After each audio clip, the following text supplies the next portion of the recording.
selamat malam untuk semuanya. Selamat malam untuk DPL, selamat malam untuk NSI, untuk semua Spill Group yang saya nggak sebutkan satu-satu ya. Mungkin ada mana lagi juga. Oke, ada banyak sekali yang sudah hadir. Thank you semuanya ya. Karena acara ini terbuka khusus eksklusif untuk Spill Group. Baik, sesuai dengan namanya COVID ya. The enemy that makes you stronger. Malam ini kita mau kampanye bukan untuk takut terhadap COVID-nya, tapi kita mau bersama lawan Corona. Sesuai dengan tulisan di kaos saya, ya, malam hari ini kita bareng-bareng kompak. Gimana caranya supaya kita bisa menuntaskan pekerjaan yang harusnya kita kerjakan untuk supaya Corona ini cepat selesai pandeminya. Oke. Saya perkenalkan dulu ya sebelum Dr. Tirtanya muncul. Siapa Dr. Tirta ini? Dr. Tirta nama lengkapnya Dr. Tirta Mandira Hudi, akrabnya dipanggil Cipeng ya. Mau tahu kenapa beliau dipanggil Cipeng, silakan aja nonton YouTube-nya ya, pasti nanti ketemu alasannya kenapa ada nama Cipeng itu ya. Di YouTube-nya dia namanya channelnya Tirta Peng Peng Peng gitu ya. Beliau adalah dokter dan pengusaha muda asal Solo yang usianya saat ini sekitar 30-an tahun, lulusan cum laude dari Fakultas Kedokteran UGM Yogyakarta, dan menjadi tim relawan penyuluh COVID-19 Kemenkes RI, merupakan ayah dari 2 orang anak, vlogger dari channel YouTube, yang pastinya tadi, dengan hashtag Suara Tirta, bukan narasi menakut-nakuti. Ya, oke, kita tunggu sebentar lagi Dr. Tirta akan hadir. Sambil menunggu tentunya siapkan pertanyaan-pertanyaannya yang selama ini ngegumbel gitu ya di dada mau ditanyain sama ahlinya, atau mungkin dokter kita juga mau nanya juga sesama dokter ya. Sudah hadir tadi Dr. Andri Teja. Saya lihat Dr. Andri juga sudah masuk ke room. Oke. Dr. Tirta, apa kabar dok? Alhamdulillah, puji Tuhan, bagus. Bagus ya. Alhamdulillah, oke. Thank you dok, udah menyempatkan diri bergabung bersama Spill malam hari ini memberikan pencerahan dan insight-nya. Lagi di rumah ini dok? Iya, lagi barusan pulang. Oke. Ya, makanya tadi belum sempat makan, thank you banget sudah menyempatkan ya. Baik, dokter tadi udah kami perkenalkan ya, lagian juga siapa sih yang nggak kenal dokter Tirta gitu ya, kami hadir supaya bisa dapat insight yang lebih lagi soal kesehatan, karena Dr. Tirta ini adalah juga relawan penyuluh COVID-19 di Kemenkes RI. Masih dok sekarang? Sampai sekarang masih. Masih ya? Oke. Baik, challenge-nya apa dok? Yang terbesar untuk jadi penyuluh nih? Kalau sebenarnya sih yang di kejadian itu adalah memberantas hoax sih, karena hoax itu kayak gulma ya, jadi informasi palsu yang ada di bawah itu lebih masif tersebar daripada informasi yang bagus.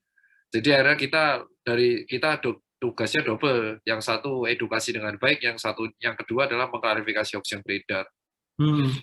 Oke. Dan dipercaya lagi, hoax itu dipercaya lagi ya? Ya, itu yang menjadi masalah di Indonesia itu adalah kita melihat dari dulu ya. Jadi kalau dari influenza atau flu Spanyol tahun 1918 dan sudah banyak buku sejarah yang menerangkan hal itu, dari zaman satu abad yang lalu pun masalah di Hindia Belanda pada waktu itu, kenapa flu Spanyol sangat susah dilawan di Indonesia, sampai 30% populasi melayang saat itu adalah orang kita lebih percaya katanya dan sesuatu yang berbau mitos. Jadi kayak contoh batu ponari aja sempat viral, apalagi hal seperti ini gitu. Ya ponari aja bisa dipercaya walaupun akhirnya hilang juga gitu gelombangnya ya. Iya, jadi dan orang sini biasa percaya kalau mereka kena duluan atau tetangganya kena gitu. Jadi PR-nya para garda edukasi ini adalah mereka double, satu mengklarifikasi hoax, yang kedua tetap menyebarkan kabar yang baik. Oke. Dok, kalau boleh ada kesempatan, walaupun saya percaya udah dibahas di YouTube-nya, boleh nggak 5 hoax yang bisa kita bahas di sini dok, yang bisa di-counter? Kalau 5 hoax yang sering beredar tuh, yang pertama adalah bahwa vaksin itu berbahaya dan menyebabkan orang meninggal gitu kan. Jadi pada dasarnya itu salah besar ya. Dari penelitian yang terakhir, itu di daerah Jawa Timur, di daerah Malang ya, sudah ada penelitiannya, itu 84% yang kena COVID rata-rata belum divaksin.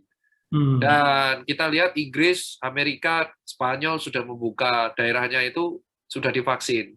Walaupun angka COVID-nya seminggu terakhir naik karena euro, tapi bornya atau bed occupation rate-nya tetap stabil dan angka kematian stabil. Ini terbukti vaksin melindungi. Terus kalau ada sekitar saya meninggal karena vaksin, yaitu karena ya kebetulan aja, maksudnya ada penyakit-penyakit yang membuat dia meninggal gitu, dan bukan karena vaksinnya, tapi memang dicocok logika. Contoh kita ambil kayak pakai helm gitu. Kalau kita pakai helm, kecelakaan kan yang membuat meninggal adalah kecelakaannya, bukan helmnya. Terus yang berikutnya, hoax kedua adalah vaksin menyebabkan positif COVID, itu salah ya. Jadi vaksin itu yang dimasukkan ke dalam tubuh kita itu adalah komponen virus ya. Jadi bukan seluruh virus. Kalau seluruh virus akan menyebabkan reaksi antibodi, sehingga kalau misalnya dicek antigen atau PCR pasti positif. Tapi kalau komponen virus itu tidak menyebabkan swab positif ataupun antigen positif, jadi tidak menyebabkan infeksi.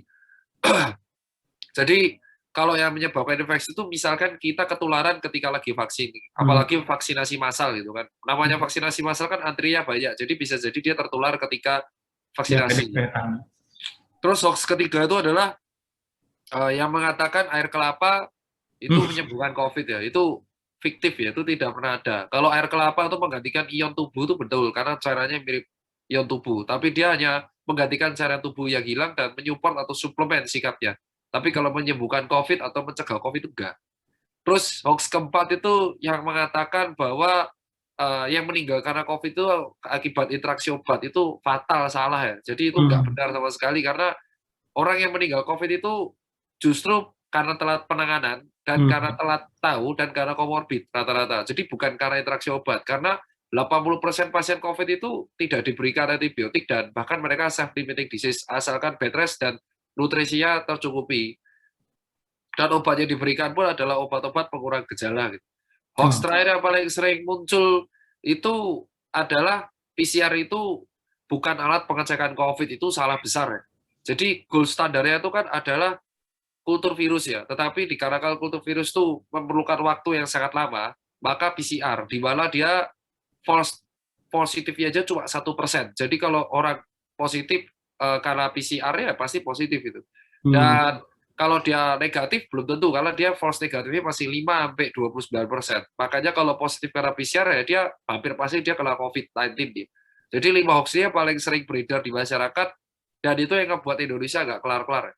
Dan akhirnya kan Indonesia udah 17 bulan ya. Kenapa nggak kelar-kelar? Akhirnya mereka baru percaya kan Indonesia sekarang dikritisi dan dinyinyirin banyak negara lain.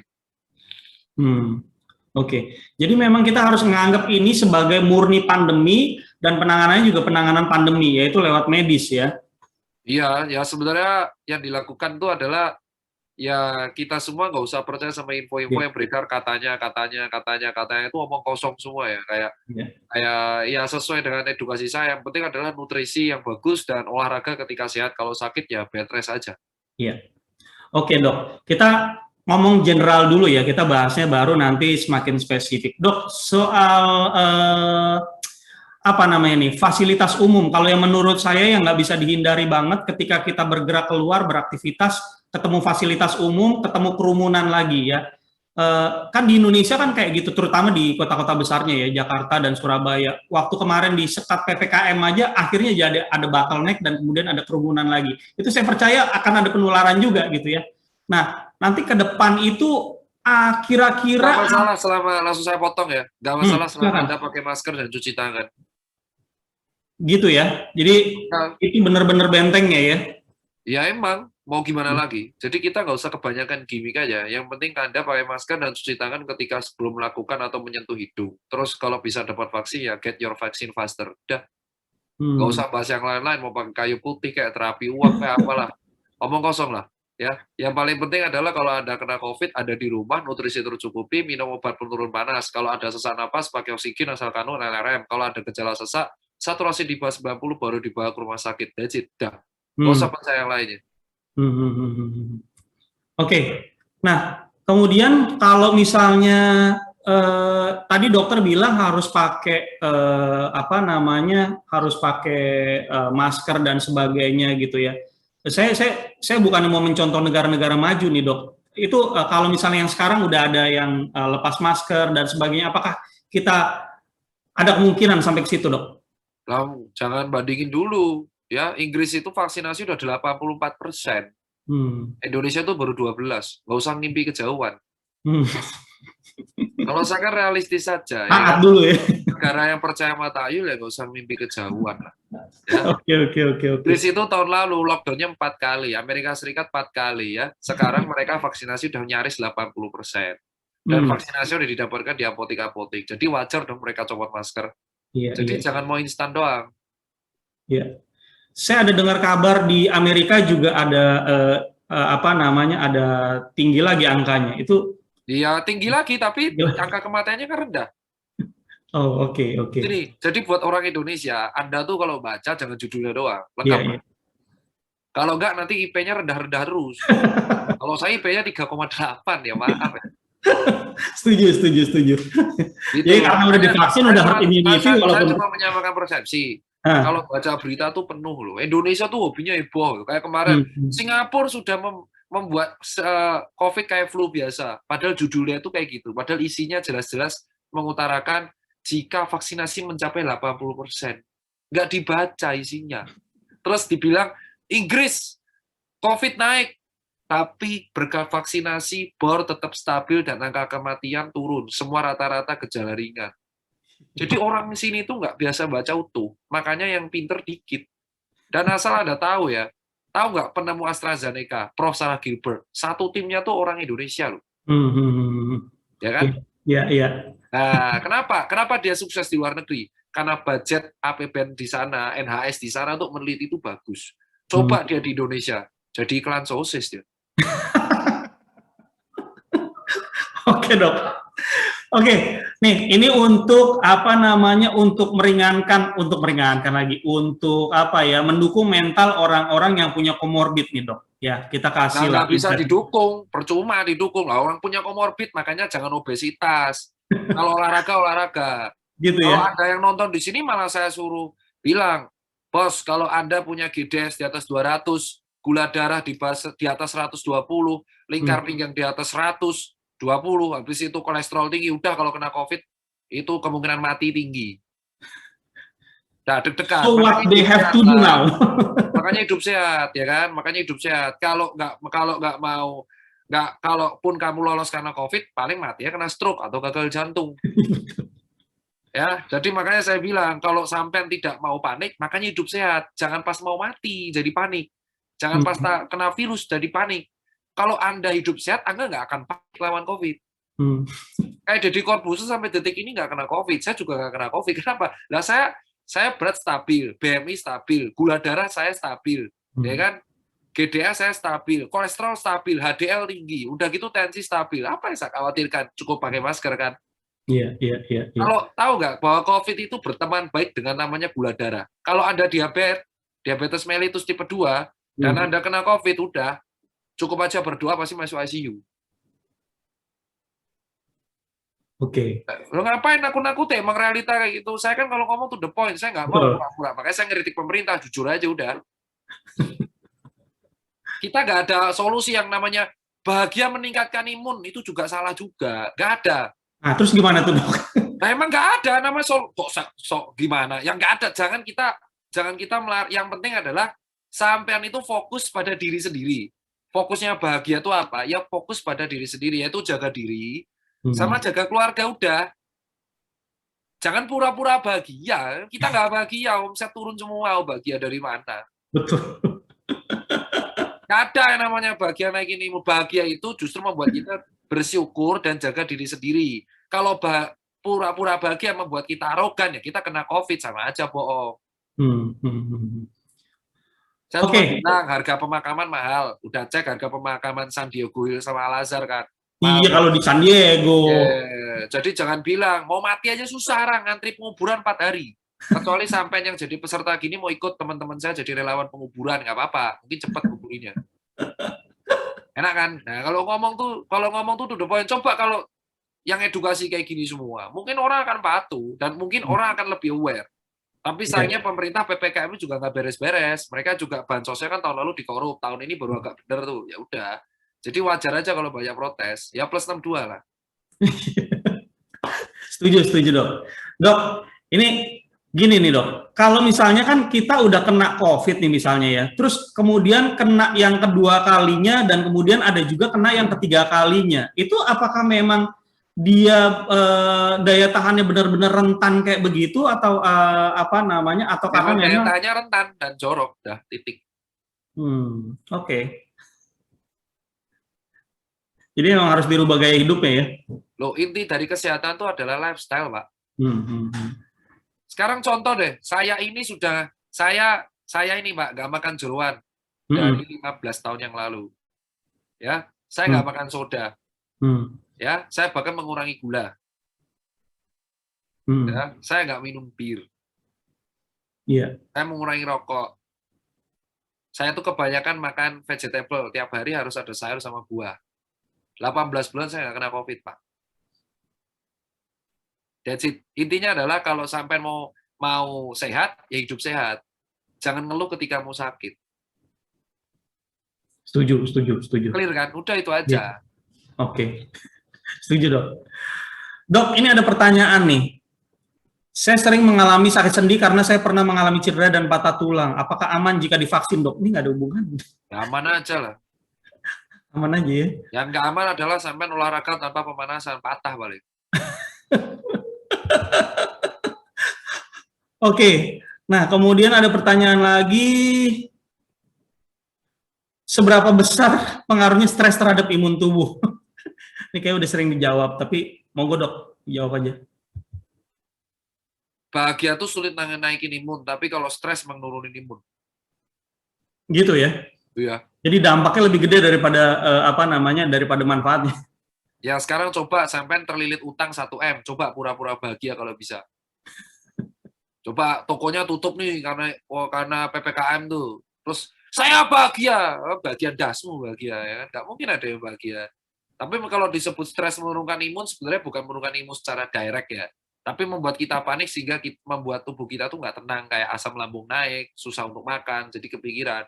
Makanya kalau saya bilang fokus saja pada diri sendiri sama sekitarmu, gitu loh. Oke.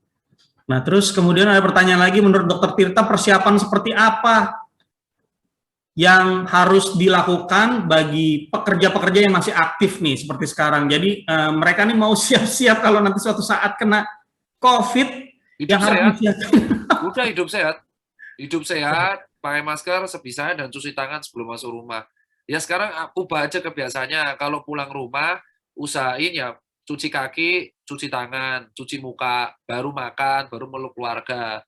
Nah, ini ujuk-ujuk pulang rumah, belum cuci tangan, cuci kaki, langsung meluk keluarga. Ribet, ketularan semua. Yang penting itu cuci tangan sama cuci kakinya. Kenapa cuci kaki, Dok? Ya sampean kan, sampai di kaki itu, walaupun pakai sepatu tuh nginjek bebu baik banget. Masa sih masuk rumah nggak cuci kaki? Saya sih cuci kaki, Pak. Jorok banget kalau masuk rumah nggak cuci kaki. Oke. Lalu ada pertanyaan lagi nih. Malam, Dok, kalau 5 tahun lalu saya pernah TBC, terus vaksin ada resiko nggak, Dok, di usia 60 tahun? Oh, Saya usianya TBC sekarang. stage 2, nggak masalah. Oke. Jadi nggak masalah ya. Ya. Oke. Lalu kemudian ada lagi, Dok, tadi kan dokter bilang banyak hoax. Apa dari pemerintah tidak punya situs resmi untuk satu pintu masalah berita yang... Banyak viral. Kemenkominfo, Diskeninfo, Kemenkes tuh semua klarifikasi, tapi klarifikasi nggak viral aja. Ya karena itu, jadi gini, hoax tuh viral karena demand. Sampean tahu kan kenapa kok tayangan TV kita receh-receh semua? Karena demand. Kenapa hoaxnya viral ya? Karena demand-nya yang kayak gitu. Lebih disukai ya. Demand kita itu nggak suka literasi, udah gitu aja. Itu alasan kenapa hoax cepet banget viral. Demand kita tuh pengennya instan. Kayak penggandaan uang viral, penipuan ATM viral, pinjol viral, dukun penggandaan uang viral, uang palsu viral, investasi bodong viral, MLM bodong viral, penyembuhan instan viral, terus ponari viral. Ya, jangan kaget kalau misalnya nanti suatu saat ada yang bilang Dajjal itu penyebab COVID juga pasti akan viral juga. Karena memang pada dasarnya emang sebagai warga negara kita itu tidak melek literasi. Makanya PR-nya nakes di Indonesia itu agak berat. Karena selain mereka edukasi ya susah. Dan situsnya tuh banyak. Kemenkominfo ada, ya kan? Kemenkes ada. Bahkan akunnya Polri aja sekarang edukasi. Akun Dinkes juga ada. Jadi kita tuh nggak kekurangan, cuman nggak viral. Oke. Setuju, setuju. Lalu berikutnya, Dok, mau tanya, saya pernah dengar bahwa betadin kandungan iodin dapat membunuh bakteri lebih dari 90%. Nah, terus kemudian kalau saya ganti sebagai pengganti alkohol, apakah benar apakah benar memang iodin obat kumur dapat membantu penyegahan? COVID itu virus, titik, bukan bakteri. Nah, Jadi ya. percuma aja ya. Nah, ya kan saya udah bilang COVID itu virus, mau ngapain? Pahami dulu virus itu. Iya, iya. Ada yang tanya nih, sampai nih spesialis apa? Saya dokter umum. Kalau nggak dokter umum, nggak mungkin saya edukasi. Kalau dokter spesialis, udah fokusnya di spesialisasi. Cuma status saya sekarang adalah saya terdaftar di Kemenkes, dan gaji speser pun nggak pernah saya ambil. Karena saya kasih ke teman-teman saya yang insentifnya belum cair. Saya juga praktek sekali dan melayani telemedicine sehari 30-40 pasien tanpa mau dibayar sedikit pun. Ya. Oke, balik lagi ke... Ada yang tanya nih, ivermectin mujarab itu obat cacing. Ya. Yang bilang tuh kan pejabat. Ya kan? Ivermectin itu obat cacing, bukan obat COVID. Nggak ada obat COVID itu. Obat COVID spesifik belum ditemukan. Oke. Jadi belum bisa dipakai dulu. Untuk sementara jangan dipakai dulu gitu ya, Dok ya? Lawak gitu, obat cacing dibuat obat COVID itu obat apa? Dok, nih, fasilitas dari pemerintah yang bisa dihubungi secara cepat untuk yang sekarang, karena dokter kan ada di relawan Ada, Kemenkes sudah jumpa pers kan, bahwa sekarang untuk isoman kan bisa diakses melalui farmasiku, telemedicine juga semua aktif gitu kan. Peduli Lindungi juga aktif, banyak. Makanya melek ke website Kemenkes. Kalau mau selesai COVID, panteng itu Kemenkes, Kemenkominfo, dan Dinkes setempat. Jangan pantengi akun-akun konspirasi. Bikin bingung ya jadinya ya, suaranya jadi banyak. Kalau mau berpolitik, lihat media, entertain, lihat akun media. Kalau mau data-data, pantengin tenaga kesehatan, ahli epidemiologi, Kemenkes, Dinkes, Kemenkominfo. Oke. Dok, misalnya nih, karena saya belum pernah juga ya kena ya. Nah, kalau misalnya saya kena nih suatu saat dan kemudian saya pergi ke rumah sakit, kira-kira tuh di situ protokolnya gimana sih, Dok? Apa yang mereka lakukan gitu ya? Tolak langsung, Mas, kalau sampai langsung ke rumah sakit. Karena? Penuh. Sekarang? Emang penuh. Protokolnya itu adalah sampean konsultasi dulu, Mas. PCR dulu, ke puskesmas. Kita tuh kan ada namanya strata rujukan bertingkat, ya kan? Ke puskesmas dulu, di PCR atau swab antigen. Dilihat dulu gejalanya. Kalau sampean nggak ada sesak napas, ya di rumah. Langsung ajukan ke telemedicine, nanti lapor ke ketua RT, dikirim tuh paket isoman gratis dari Pak Presiden. Nah, kalau ternyata ada sesak napas, baru sampean ke rumah sakit, minta rujukan dari puskesmas. Beres. Itu pemerintah taunya saya sakit dari aplikasi yang tadi saya... Dari Kemenkes, kan ada telemedicine semua, lengkap. Bahkan nanti sampean akan dicat nanti sama Kemenkes, kalau laboratoriumnya terafiliasi sama Kemenkes. Nanti sampean dicat, sampean positif, tolong kesini, begitu. Terus kalau sampean lapor ke RT RW, nanti dikasih sama paket isoman. Udah, that's it, kayak gitu. Dan asal teman-teman tahu, 80% penyakit COVID itu self-limiting disease, sembuh sendiri asalkan dia bed rest, istirahat cukup, mengurangi aktivitas dan nutrisi yang cukup, dan diberikan obat pengurang gejala. Jadi kalau demam kasih paracetamol, kalau misal batuk ya kasih OBH tanpa da atau ambroxol. Habis itu kalau misalnya nyeri kasih methylprednisolone secukupnya, paling 3 hari doang. Vitaminnya D3, vitamin C secukupnya. Habis itu makan makanannya mengandung protein dan rendah gula. Selesai masalah. Secukupnya itu berapa, Dok? Ya secukupnya. Kalau vitamin C itu 500 mg 2 kali tablet sehari. Kalau vitamin D3 cukup 1 tablet yang D3 sampai 2 tablet sehari. Beres. Terus berjemur jam 8 sampai jam 9, maksimal 30 menit. Apalagi yang dikurangin. Katanya kalau minum vitamin C banyak-banyak juga mempercepat pemulihan. Vitamin C itu mengandung asam askorbat. Asam askorbat itu maksimal ditolerir sama tubuh itu cuma 500 sampai 2 gram. Kalau berlebihan akan menyebabkan gagal ginjal, sama menyebabkan asam lambung yang naik dan jadinya gastritis. Jadi Malah tambah efek samping ya. kalau Anda yang mau berobat, berobatlah sama dokter karena mereka tahu dan belajar di situ. Ya, tapi kalau Anda belajar ke orang yang ngaku-ngaku dokter dan tidak terafiliasi, tidak ada daftar di KKI-nya, STR-nya nggak jelas, itu sok tahu namanya. Setuju, setuju. Dok, kalau untuk keluarga nih dok, ya misalnya kita kena, keluarga kita sarannya harus melakukan apa? Atau keluarga kita kena, kita sebagai keluarga harus melakukan apa? Ya lapor ke RT. Ya kan kalian nggak bisa keluar kalau suatu keluarga kena. Lapor ke RT, RT-nya nanti yang urus. Nanti kasih makanan di depan. Lah gimana kalau saya nggak kena RT? Resikomu, makanya bertetangga hidup itu. Sekarang harus berubah ya makanya. Nah ya iya, makanya kan saya bilang, ya kan, kalau kalian itu hidup sehat, bertetangga, punya kawan banyak, ketika COVID santai. Yang jadi masalah sekarang kan PPKM-nya. Karena apa? Karena orang nggak boleh kerja, tapi nggak dikasih bansos. Nah, sekarang diperbaiki kan. Ya udah kita kontrol aja. Jadi nyebabin Indonesia nggak kelar-kelar itu adalah mereka pembuat kebijakan tuh nggak bisa tegas kalau mau PPKM dikasih bantuan. Tengah-tengah terus. PPKM-nya setengah-setengah, pemberian bantuan setengah-setengah. Yang sini kelaparan, yang sini COVID-nya naik terus. Baru agak membaik ketika Pak Luhut yang megang. Oke, jadi sekarang udah mulai seimbang lah ya, mereka bisa bisa PPKM dan juga masih ada itu. Tapi kan terlalu terlambat kan. Mending daripada nggak sama sekali ya dok. Yoi. Oke dok, nah terus kemudian buat penyintas nih, ya, yang paling penting mereka harus lakukan itu apa? Penyintas, berarti orang yang nggak pernah kena kan? Udah pernah kena? Ya santai aja lah. Yang penting hidup sehat, olahraga, diubah gaya hidupnya. Oke. Udah gitu doang ya? Oh ya mau ngapain lagi kan? Iya. Terus kan mereka itu kan biasanya sering dimintain apa tuh, plasma konvalesen gitu ya? Dari penelitian plasma konvalesen udah nggak bermanfaat lagi. Kalau di bermanfaat, saya, kalau jujur saya punya pasien konsul ke saya, dok saya pengen plasma konvalesen, saya sarankan enggak. Buat apa? Tak gituin. Karena dari penelitian itu masih 50-50, justru bisa menimbulkan reaksi autoimun. Minta tanggung jawab aja sama yang kemarin edukasi plasma konvalesen, Pak Mardigu kan, ya minta aja tanggung jawab, dia kan yang edukasi. Kalau saya kan nggak pernah rekomen itu. Oke. Plasma konvalesen di penelitian terakhir sudah dibuktikan nggak begitu bermanfaat untuk pasien gejala berat. Justru malah bisa menimbulkan reaksi autoimun. Kalau ada dokter yang masih memberikan, ya udah.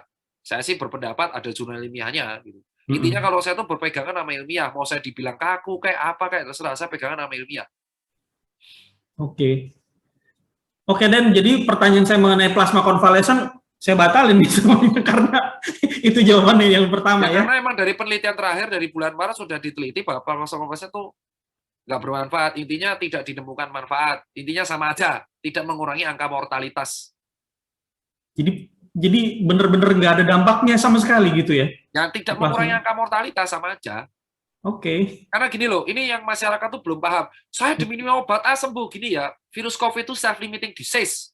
Kalau sampean gejalanya nggak sampai berat dan nggak punya comorbid, di rumah nutrisi cukup, istirahat, obat pengurang gejala, selesai sembuh. Sudah. Kecuali sampean kena gejala berat. Misal ada comorbid, tensi, gagal jantung, jantung membesar, ada penyakit paru, dan itu harus dibawa ke ICU. Itu yang saya bingung sampai sekarang tuh loh. Paham nggak sih bahwa ini self-limiting disease?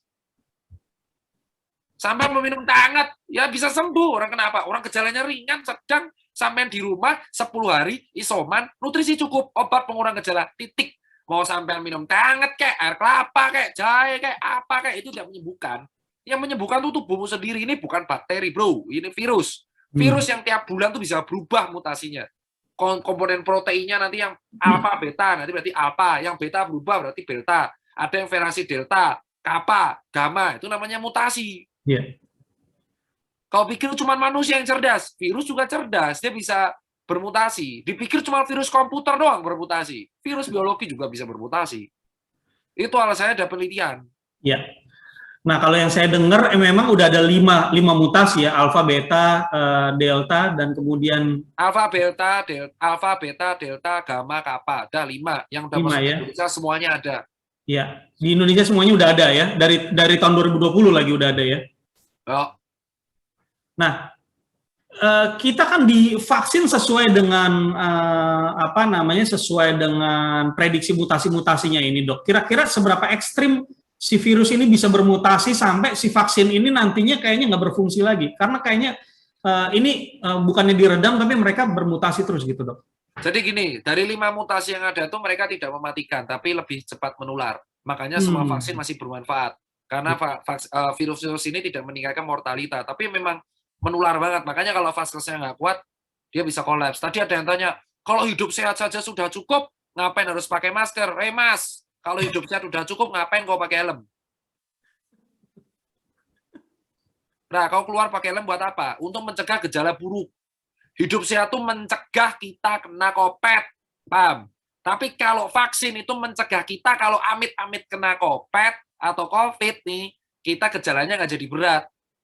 Gitu aja lu, dilurusin lu. Sekarang saya tanya, hidup saya sehat. Ngapain saya pakai helm? Ya, karena biar kamu kalau amit-amit tabrakan, nggak bocor tuh kepalamu. Betul. Masuk akal, masuk akal. Bukan masuk akal, emang kayak gitu. Dari dulu kan itu kenyataannya ya. Nah, kalau saya hidup sehat, ngapain saya harus vaksin? Ya tuh biar kalau amit-amit kamu kena, kamu nggak kena gejala jadi berat. Loh, kenapa? Karena semua ada potensi. Bahwa masker aja masih bisa kena 60%. Tapi itu lebih, kita kan namanya mencegah. Jangan arogan dan sombong. Jangan kamu ketika sakit baru keluar-keluar. Ya kan? Karena di sekeliling kita tuh ada yang sakit, ada yang nggak kena, gitu loh. Betul. Jadi kita bukan melindungi diri kita sendiri, tapi melindungi komunitas kita juga. Iya, kamunya sok jagoan, saya nggak kena, sekitarmu mati semua. Buat apa? Emang kau bisa hidup sendiri? Betul, Dok. Nah, Dok, ini kan ngomong-ngomong soal perlindungan tadi, ada yang nggak mau divaksin, ada yang ketagihan divaksin nih, Dok. Sudah divaksin Sinovac, tapi dengar-dengar katanya tingkat imunitasnya kurang tinggi, mau ditambah lagi. Jawab aja ke mereka, jadi orang jangan sok tahu udah. Jadi gimana dong? Yang bagus udah ada vaksin tuh udah 2 kali dosis, tunggu informasi dari Kemenkes, tunggu 80% warga dapat, jangan egois dapat yang pertama. Dan buat orang yang nggak mau vaksin ya silahkan. Bagus, berarti justru dosismu diberikan ke orang yang bermanfaat. Anda rela berkorban berarti. Setuju. Ya daripada buat kita sendiri semuanya uji coba, mendingan buat mereka yang butuh yang belum dapat ya. Iya.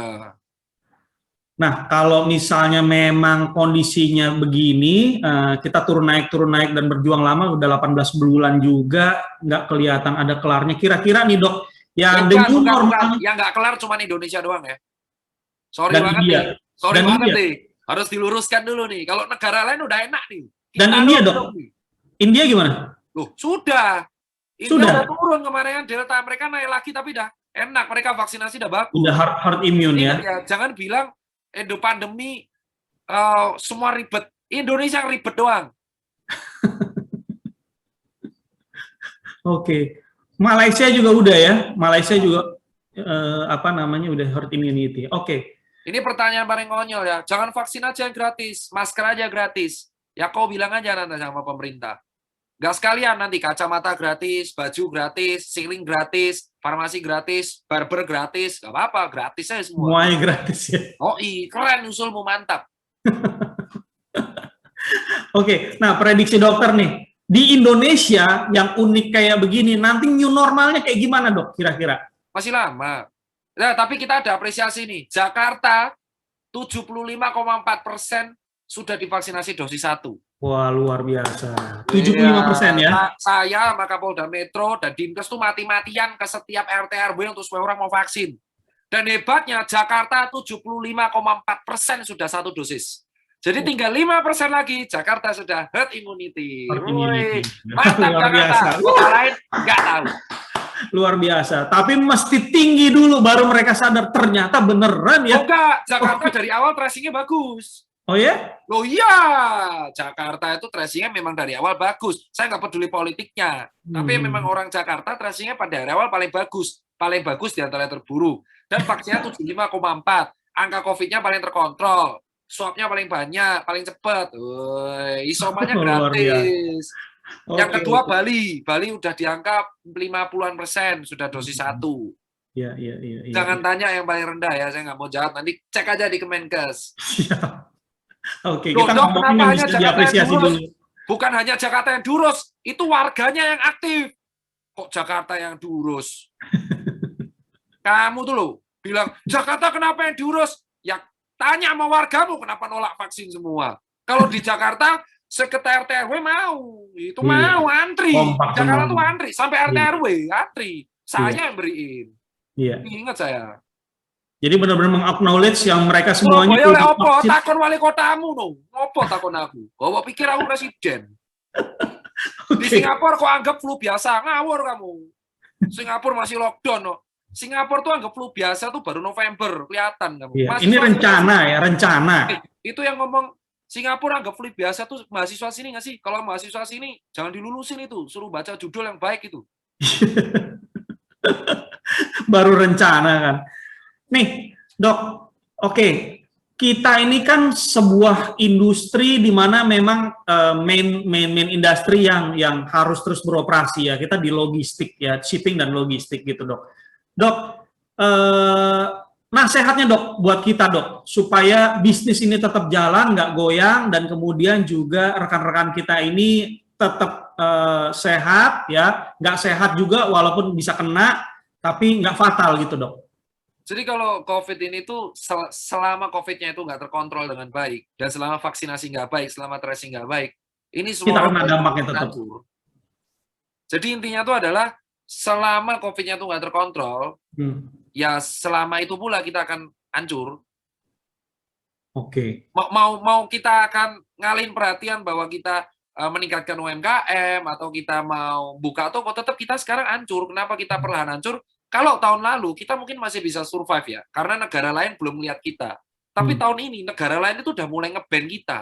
Itu yang bahaya. Iya. Negara lain itu udah mulai nge-ban kita loh. Jadi itu bayangin itu akan mengganggu sistem distribusi, akan sangat fatal. Karena saya kerasa, saya kan industri di bidang sepatu dan fashion. Iya. Di mana bahan kain saya itu rata-rata dari luar gitu loh. Benangnya itu kan dari luar. Bayangin selama COVID itu susah banget. Karena apa? Karena kita di-ban banyak negara, diproses, belum harus di sana. Orang Indonesia tuh kayak kalau keluar negeri itu, kamu Indonesia ya? Oh yang COVID-nya tinggi ya? Digituin. Makanya solusi satu-satunya adalah kita tuh harus mensukseskan program vaksinasi aja, titik. Itu aja. Kalau kalian nggak percaya COVID apa enggak, yang penting program vaksinasi ini sukses, sehingga 80% warga kita tuh sudah divaksinasi, paling nggak 1 dosis. Gitu. Jadi cepat selesai. Kita mau solusi apapun, kayak kita minta bantuan pemerintah, itu cocoknya untuk orang yang garda pertama, masyarakat yang pekerja harian, masyarakat yang memang menengah ke bawah, middle low end, itu penting banget dapat bantuan. Tapi kalau kita nih sama-sama pengusaha, akan sangat sulit kalau kita minta kompensasi. Kayak PPh final, sudah direlaksasi kan, sampai Desember kemarin. Tapi sulit gitu. Jadi satu-satunya cara sebagai saya pebisnis dan dokter, ya kita harus selesaiin. Kita harus selesaiin. Kalau enggak, kita akan di-ban sama negara lain. Iya. Oke. Dok, double masker, is it berpengaruh banget, Dok? Jadi ini yang orang nggak baca lagi.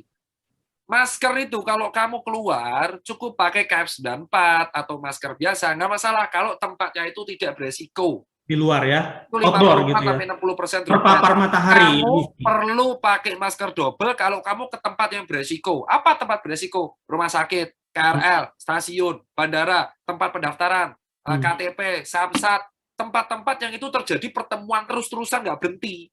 Nah, kamu cuman keluar itu, terus beli soto itu kan, ya pakai masker 1 ya nggak apa-apa. Karena kan orang kan cuma 10 orang di situ paling, atau 20 orang. Ya paling pedagang sotonya, itu kan. Tapi kalau kamu nih datang ke tempat yang memang susah, 2 masker, kecuali tempatmu sudah herd immunity kayak Inggris. Kalau kayak Inggris, kayak Amerika, yang vaksinasi udah mencapai nyaris 70%, ya dibuka, karena 70%. Kalau mau kayak Amerika sama Inggris, push vaksinasinya, titik. Setuju. Pilihannya cuma 2, kalau mau bebas, push vaksinasi. Kalau nggak mau bebas, ya pakai masker aja sampai 5 tahun ke depan.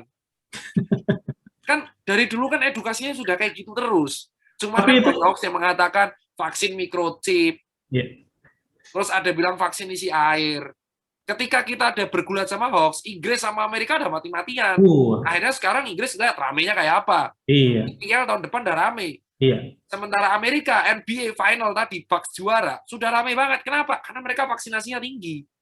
Saking tingginya vaksinasi mereka, bahkan mereka membuka namanya paket vaksinasi untuk WNA.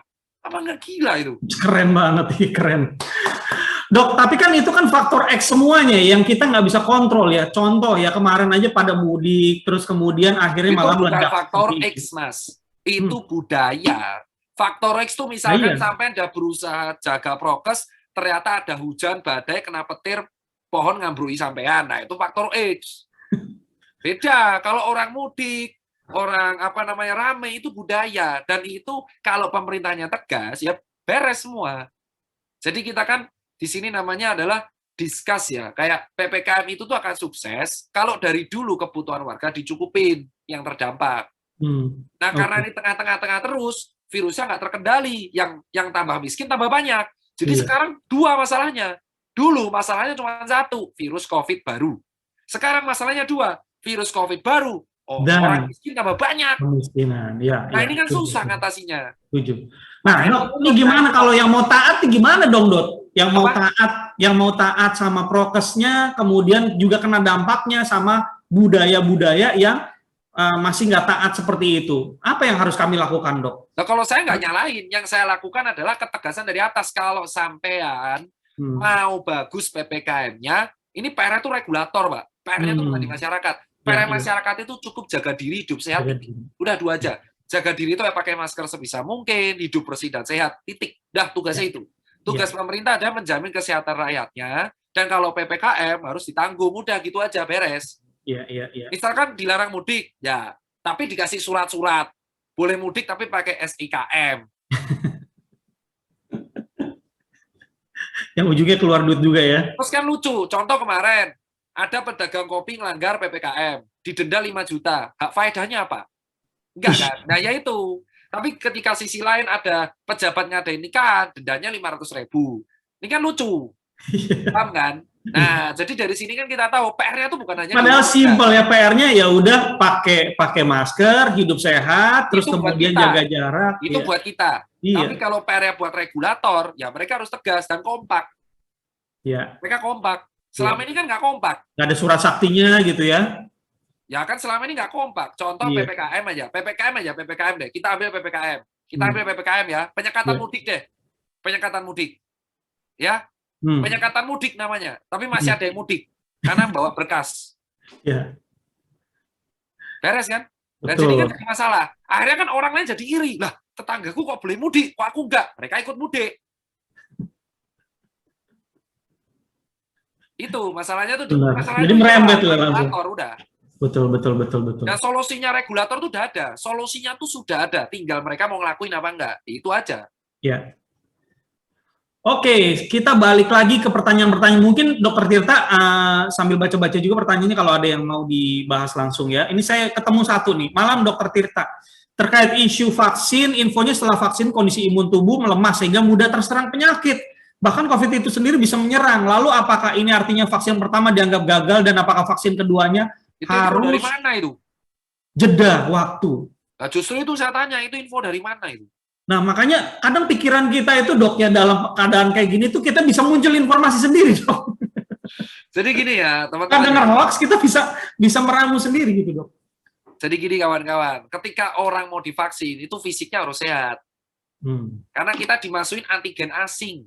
Iya. Kalau kita dimasukin antigen asing, reaksi antibodi kita mau tuh limfosit T, bingung tuh apa tuh limfosit T. Mau imunoseluler, apa itu imunoseluler? Mau imunohumoral itu kan bersiap menghabiskan energi yang banyak untuk melawan antigen asing ini. Paham? Jadi ketika mau vaksin, pastikan fisikmu sehat. Dah. Oke. Bukan habis vaksin imunnya rendah, ketularan penyakit. Itu berarti kamu kemarin begadang atau nggak sehat, kurang makan. Iya. Jadi gini loh, kita tuh sudah vaksinasi dari kita kecil. Ada namanya program imunisasi. Iya. Ya?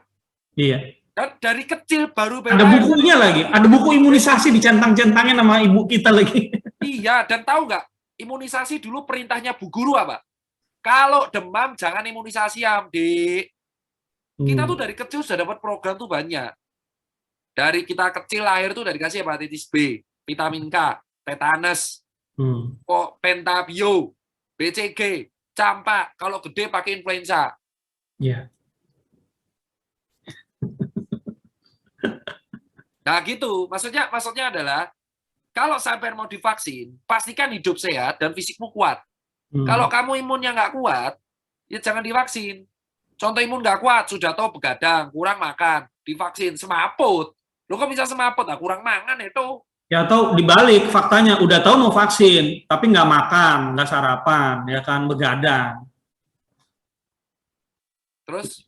Oke, nih ada lagi dok. Dok, malam papa saya dirumahkan setelah 2 minggu di RS. Kondisi toraks paru kiri membengkak. PCR masih positif, ada komorbid. Kalau dokter bilang harus di ICU, kenapa RS memutuskan dipulangkan tanpa konfirmasi ke keluarga? Kemungkinan karena fasilitasnya kali nggak ada ya? Kamu bisa tanya, ada 2 pilihan. Satu, karena saturasinya di atas 90. Kenapa tuh kalau saturasi di atas 90? Terus dia bisa dipulangkan? Maksudnya dia kenapa apakah nggak beresiko kalau dipulangkan? Jadi gini Mas. Toraks membengkak ini ada banyak. Apakah itu kardiomegali? Ayo, nggak tahu juga kan kalau diterangin. Nggak tahu. Ini kalau gini kayak konsultasi pasien nih. Pasiennya bukan sampean lagi. Sekarang saya tanya, apakah toraks membengkak itu kardiomegali? Apakah gagal jantung kiri? Apakah pembengkakan jantung kiri? Apakah tensi yang menaik karena dia aortanya jadi tinggi? Apakah karena paru-paru yang terdampak karena bronkofesikular tampakan putih-putih semua? Apakah saturasi 90 atau 80? Seharusnya ketika sampean sebagai pasien keluarganya dipulangkan padahal gejala seperti itu, tanya kenapa dipulangin. Pas tentu ada pertimbangan, mungkin saturasi ada atas 90, mungkin ICU-nya nggak ada, mungkin ventilator tekanan positifnya nggak ada. Jadi sampean tanya. Iya. Kalau sampean tanya ke saya kayak ngawang, kayak dukun. Iya. Karena jadinya kita nggak punya info, tiba-tiba dipulangin. Harusnya dikasih informasi ya, sama yang mau dikasih informasi, keluarganya menanyakan langsung aktif ke rumah sakit kenapa dipulangin. Mungkin ada alasan-alasan tertentu. Iya. Oke. Dok, terus kemudian setelah vaksin nih kan, banyak yang ngecek RBD. Apakah perlu, dok? Cukup 2 bulan, 3 bulan setelahnya. Nggak bisa langsung. Karena belum terbangun juga ya? Belum. Rata-rata 2-3 bulan baru terbangun. Oke, nah kemudian... Ini, saya terganggu nih sama statement ini. Next, undang Dr. Louis Owen. Ini saya terganggu banget nih sama statement ini nih. Anyway, kita pernah undang Dokter Ninggar kok, dok ya. Tapi kayaknya ini saya terganggu banget nih. Jujur nih, saya terganggu banget nih kalau pesertanya seperti ini nih. Artinya Anda nggak bisa filter. Ini saya jawab ya. Louis Owen tuh buat akun Twitter di Desember 2020 dan sudah diskusi sama saya, sama ID, itu berkali-kali. Ya, permasalahan saya sama Louis Owen itu cukup satu. Ya, saya nggak mau bahas di sini, cuman peserta Anda tuh kayak gini terus. Saya udah berusaha nana nih dari tadi ya. Louis Owen itu menghina guru saya dengan sebutan goblok sama tolol sama anjing, tahu nggak? Jadi itu udah out of context yang kita bahas di sini, dok. Ya makanya saya bilang pesertanya ini harus kontrol. Yes. Bayangin kamu punya guru ngaji, 10 tahun ngajar kamu, dan ketika kalah debat, dimaki dengan sebutan tolol, goblok, dan anjing. Dan itu ada buktinya di Twitter, di Instagram, di chat. Dan ketika disuruh minta maaf 8 kali, puncaknya diminta maaf di Hotman Paris, jawaban dia adalah, laporin saya ke polisi kalau Anda nggak terima guru Anda saya maki-maki. Dan Anda meminta orang ini datang. Oke, saya jelaskan asidosis asam laktat itu ya. Asidosis asam laktat adalah suatu kondisi di mana pH darah kita menjadi agak asam karena terkumpulnya asam laktat di dalam tubuh kita. Kenapa asam laktat bisa terkumpul di dalam tubuh kita? Dikarenakan respirasi anaerob, yaitu pertukaran udara di dalam udara untuk memecah energi tanpa O2 sama sekali. Komplikasinya adalah kalau kita memecah energi, glikolisis yaitu pemecahan energi gula dari lemak tanpa oksigen, itu menyebabkan penumpukan asam laktat. Terjadi biasanya ketika kegiatan olahraga yang ekstrim. COVID-19 itu sangat akrab sama O2. Kaitannya apa sama asidosis asam laktat?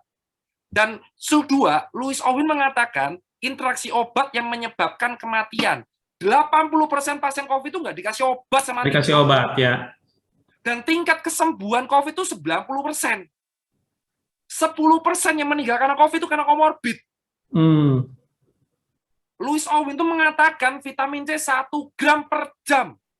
Kalau Anda percaya Lewis Owen, saya tantang mulai besok minum vitamin C 1 gram per jam. Asam ascorbat minum 1 gram per jam. Langsung air seni kita jadi merah tuh. Bukan merah, cukup 3 gram aja Anda sampai masuk IGD itu, kena gastritis. Lambungnya pecah. Saya itu meladeni Lewis Owen dari chat, dan nomor saya disebar sama dia 4 kali, bos. Saya tuh udah sabar. Dokter Ninggar, SPPD, yang pernah ngisi di forum ini, dikata-katain dokter cewek pemuja dajjal, tau nggak? Itu dokter pinter, bukan sembarangan tuh dokter. Makanya kita undang. Kita sudah sabar. Jadi tolong buat peserta, kalau sampean bawa-bawa dia lagi, tolong dong.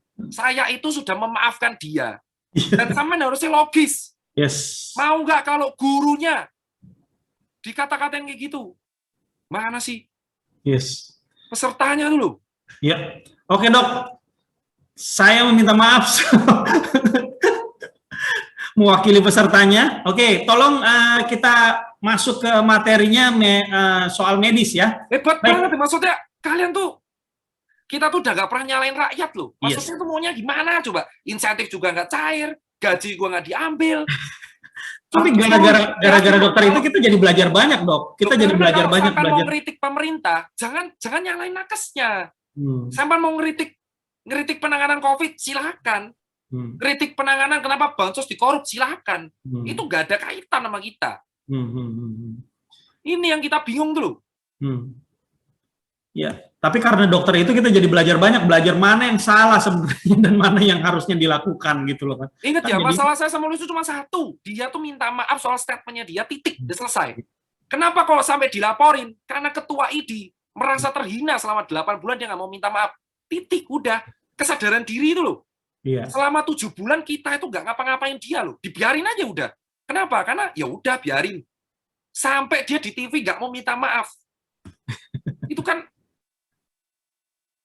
Dokter Simon, Dokter Siti Fadila, itu beda sama saya biasa-biasa aja. Dokter Siti Fadila sampai sekarang, kalau komunikasi sama saya santai. Statement beliau yang paling saya dukung adalah dia mendukung vaksin lokal. Oke, that's it. That's right. Jadi tolong dong. Iya, setuju. Dok, kira-kira nih vaksin untuk anak, Dok, karena saya juga punya anak, saya percaya dokter juga punya anak gitu ya. Nih mereka rentan banget untuk bisa terpapar nih. Kira-kira kapan nih, Dok, ya bisa keluar nih vaksin anaknya? Vaksin buat anak itu masih umur 12 sampai 17 tahun dan masih dalam tahap penelitian. Ya, itu kalau orang dewasanya belum divaksin semua susah. Jadi menurut saya kekebalan pada anak tuh kita mengandalkan herd immunity. Jadi misalkan sampean punya istri 1 atau anak 3, sampean divaksinasi itu nggak masalah sama istri. Tinggal 3 anak ini. Oke. 3 anak ini nunggu jurnal yang bagus. Lalu kita lihat basis ilmiahnya seperti apa, baru kita menunggu 12 sampai 17 tahun untuk divaksinasi secara ilmiah. Oke. Kalau untuk balita? Untuk balita belum. Belum ya? Belum. Karena terlalu beresiko, Pak. Belum. Iya. Dan ingat vaksinasi imunisasi kita kan dari dulu juga kita nggak kepada balita juga. Iya sih. Balita itu kan kita dapatnya cuma 3 sampai 9 bulan, habis itu lanjut lagi di 2 tahun, 3 tahun, 5 tahun sampai SD SMP kan. Betul. Oke. Vaksin untuk busui aman, dan untuk ibu hamil kemarin diputuskan sama POGI, Persatuan Obstetrik Ginekologi Indonesia. Jadi Persatuan Dokter Kandungan itu lagi merumuskan sebuah hal gimana caranya vaksinasi itu aman di trimester 1, 2, atau 3. Itu tunggu statement dari mereka. Kalau untuk ibu nyusui insya Allah masih aman. Sudah distatementkan juga. Tapi kalau untuk ibu hamil harus dari statement POGI, dan itu akan distatementkan dalam waktu dekat oleh Kemenkes. Oke, jadi kita tinggal tunggu aja sampai semoga boleh gitu ya, karena rentan juga sih. Oke.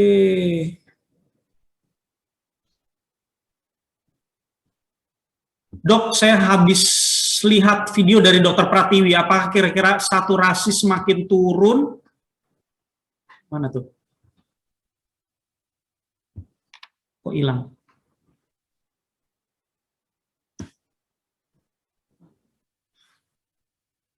Sebentar.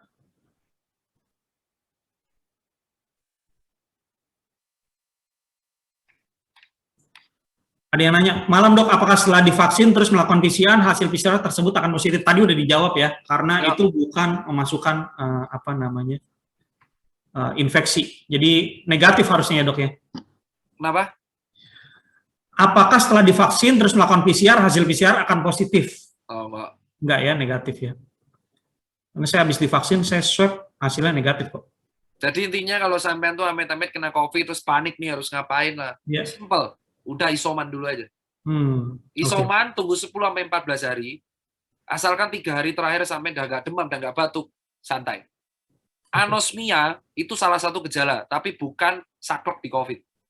Polip, sinusitis itu masih bisa anosmia. Ya. Jadi kalau misal kalian udah nggak demam, kalian udah nggak batuk 3 hari terakhir. Ya, isolasi 10 hari plus 3 hari bebas demam dan bebas batuk.